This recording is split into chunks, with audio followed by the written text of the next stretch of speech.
Hey guys, Garrulous Monitoring here. So I just got done trying to answer a few questions I had asked myself about motherboards in particular and in general, I suppose you could say.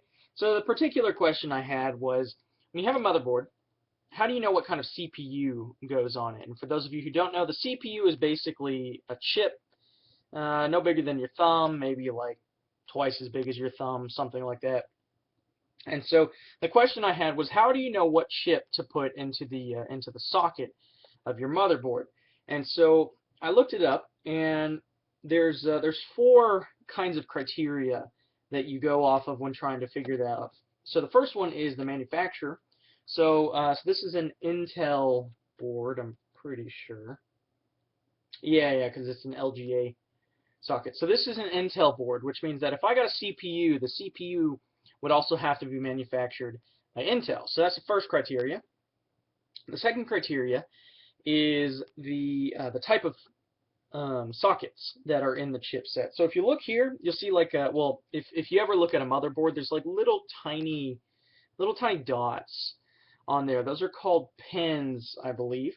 And so you have to have a CPU that has a pin set matching the socket on your motherboard. So that's the second criteria you have to keep an eye out for. The third one is, does it have the right chipset? So chipset, now this one is a little bit tricky and I don't know much about it myself, but a chip is basically a little black dot on your motherboard. So like this, I suppose, would be a chipset. All of these would be chips here. And so those are soldered, as far as I understand, those are soldered into the motherboard. So there's nothing you can do to change those out. You have to get a new motherboard if you want a better CPU or vice versa. And so those are the three things. There was a fourth one. Can't remember what it was.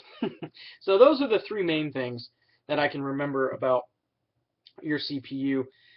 So first one is make sure, just a review, first one is make sure it matches the manufacturer. So Intel motherboards have to go with Intel CPUs. Second one is you need to make sure that they have the same physical aspect. So this one is an LGA 1155, so that's 1,155 pins. So I would need a CPU with just as many pins in it. And then the third one is that you have to make sure that the chipsets match. And admittedly, I don't know much about chipsets myself, but anyway, that's what I read. I'll link down below the article I read that helped me the most. I read several, but I'll link the one that helped me the most with understanding all of this. And hopefully that helps you guys understand a little bit more like it did me. So until the next video.